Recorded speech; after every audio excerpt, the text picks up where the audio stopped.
Связь мыча болсочу, андай мыча токтотула баягы эгер үзүлө турганбыз. Аларды жакшылайбы? Бияктан начар келип атабы? Меники жакшылап атабы? Скажите нам.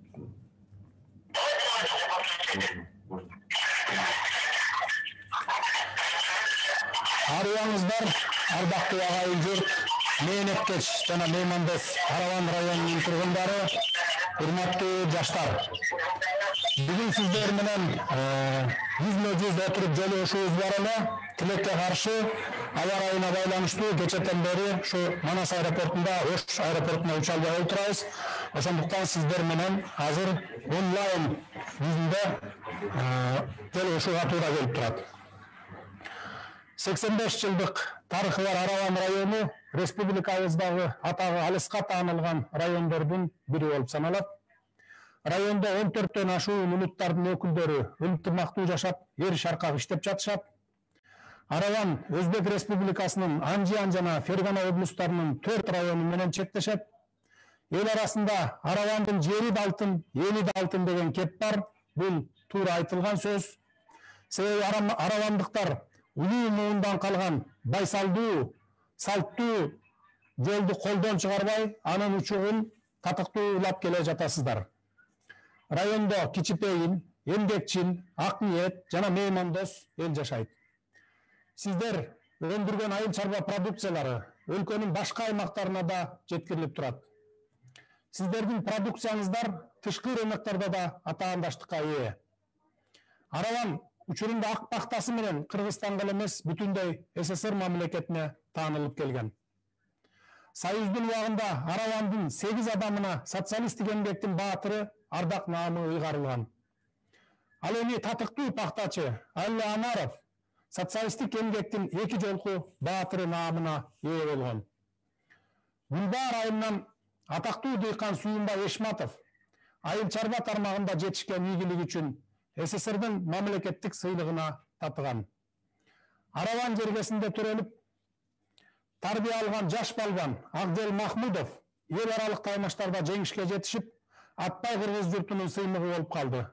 Бул да болсо сиздердин райондо спорт тармагына айрыкча көңүл бурулуп жатышынын жемиши. Араван жергеси көп эле жерде өсө бербеген анар, жүзүм, курма, инжир, бий алма сыяктуу түркүн мөмө жемиштери менен да даңазалуу. Айрыкча Аравандын тамшандырган анарын баарыбыз жакшы билебиз. Мындан сырткары, сиздердин район азыркы учурда Ош облусунда өндүрүлгөн өнөр жай продукциясынын 35%-ын чыгарып жатат. Ардактуу аравандык агайын туугандар, кийинки 3 жума шайлоо алдында Кыргызстандын бардык аймактарын кыдырып, элдин батасын алып, көйгөйлөрүн уктум жана өз көзүм менен көрүп чыктым. Бүгүн ак эмгектен баар тапкан, мээнеткеч калк жашаган Араван районуна келип, сиздер менен жолугушуп, жүзмө-жүз жолуксам жакшы болот эле. Бирок тилекке каршы ушундай онлайн көрүшүүдө олтурабыз. Мамлекет башчысын шайлоого саналуу эле күндөр калды. 2021 жылдын 10 январында биз мамлекет башчысын эле эмес, өлкөбүз мындан ары кандай өнүгүү жолуна түшөт, ошону тандайбыз. Кыргызстанда мамлекетти башкаруу формасын өзгөртүү зарылдыгы, партиялык система өлкөгө саясий ыйкы-тыйкылыктан башка эч нерсе алып келбегенинен улам келип чыкты. Депутаттар талашып тартышып, өкмөттөгү жана парламенттеги орундарды бөлүштүрүү менен гана алектенип жатышканда өлкө өлүккөн жок. Тескерисинче экономиканы карыздын сазына ого өтөр батырып салышты. Коррупция кеңири кулач жайып, коомдук турмуштун бардык чөйрөлөрүн камтыды. Элибиз жакырланды. Ошондуктан 2021 жылдын 10 январындагы президенттик шайлоо күнү мамлекеттик түзүлүш формасы президенттикпи же парламенттикпи деген бир гана суроо боюнча референдум өткөрүү сунушталды.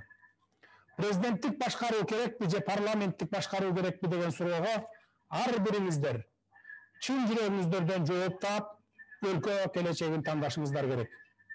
Анткени биз жоопкерчиликти моюнга албай, шалаакы мамиле жасаган бийликтен тажадык. Жемкорлук гүлдөгөн эски системадан түңүлдүк. Дал ушул күнү сиздер тарыхый бурулуш жасай турган күн. Өлкөбүз, элибиз өлүгүү жолуна түшөбү же бийликке кайрадан кара күчтөр уурулар келеби? Бул маселе ушул шайлоодо жана ушул референдумда чечилет. Сиздер кандай добуш бересиздер? Өлкөбүздүн келечеги ошого жараша болот. Эгерде кайрадан паракор президент болуп шайланса, парламентке да, өкмөткө да жеке кызыкчылыгын гана ойлогон күчтөр келет. Ушундан улам саналуу күндөн кийин президенттик шайлоо менен бирдикте өтүп аткан тарыхый бурулушка терең маани берип, кайдыгер карабай активдүү катышсаңыздар деп өтүнүп кетер элем. Урматтуу Араван районундагы кадырман калк, сый-урматка ээ болгон аксакалдар, келечекти кура турган жаштар, кен байлыктарга бай, жаратылышы кооз, тоолору жана суулары мол, эмгекчил эли бар Кыргызстандын ар бир атуулу бакубат турмушта жашагысы келет. Демек, дал ошол биздин кыялыбыздагы Кыргызстанды курууга кезек келди. Бардыгыбыз татыктуу өмүр сүрүп, бакубат турмушта жашасак деп тилейбиз. Үйүбүздөгү бакыт, береке качан мамлекеттин экономикасы өнүккөндө гана келет. Мамлекетибизди аман сактоону ойлонолу. Бизден кийинки муундарга кубаттуу, гүлдөгөн Кыргызстанды мураска калтыралы. Элибиздин жыргалчылыгына шарт түзө билсек, ак эмгек, адал мээнет, калыс башкаруу үчүн каржылай иштейли. Таза иштесек, элибиздин каргышына калбай, жүзүбүз жарык болсо, келечек муундун алдында ата журтубузду аман сактап, гүлдөгөн Кыргызстанды куруп, мурас калтырсак, анда арманыбыз жок. Алдыда биз аша турган бийик ашуулар турат. Бирок, нокок болбой, саясий эркибизди көрсөтө алсак, биз бардык кыйынчылыктарды жеңебиз. Мамлекет казынасын тоногондорго каршы аяосуз күрөш жарыялайбыз. Буга чейинки жасалып жаткандар башталышы гана. Чириген эски системанын бизге таптакыр кереги жок. Кыргызстан эли бакубат жана коопсуз турмушта жашаганга татыктуу. Жашообузду жаңы барактан баштайбыз. Биз эч качан үмүттү өчүрбөйлү, ишенимди жоготпойлу, эркиндигибизди чыңдайлы. Мекен алдында мойнубузга табылган миндетти ак өтөйлү. Ошондо биз кубаттуу өлкө курабыз. Муну аткаруу үчүн мага сиздердин демиңиздер жана ишеничиңиздер керек. Ар бир аймакты кыдырып жүрүп, толгон токой көйгөйлөрдү уктум. Эл журтумдун, калың кыргызымдын кыйынчылыкка туш келгенин көрдүм. Калкыбыздын кандай кыйналганы мага жакшы маалым. Элдин кыйынчылыкта күн кечиргенин буга чейин деле билет элем. Билген үчүн бир кезде атпай журттун арыз арманын айтам деп, абакка да айдалып, акыйкат издеп карайлаганмын. Акыйкатсыздык деген эмне? Бийликтен калыстыктаганда кандай болоорун, жоготуулардын эмне экенин жон терим менен сезип, өз башымдан кечирдим. Кудай буйруп, шайлоодо жеңишке жетсек, аткара турчу иштер ардым. Алардын бардыгын бир гана тартип, тактык, жоопкерчилик, коррупцияга каршы күрөш, татыктуу кадрлар менен, илим билимдүү, өнөрлүү, таланттуу жаштар менен чогуу жеңем. Урматтуу Араван районунун тургундары, буга чейин мен Ош шаарында өткөн жолу ушуумда баса белгилегендей эле, Араван районундагы айрым бир маселелерди унутта калтырган жокмун.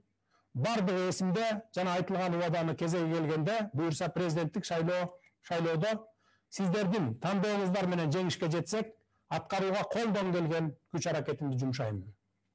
Айрыкча Араван районунун борборунда 40 миңден ашуун калк жашайт экен. Өндүрүштүк жана социалдык инфраструктурасы шаар статусун алууга толук негиз бар. Буюрса Араванды шаарга айлантабыз.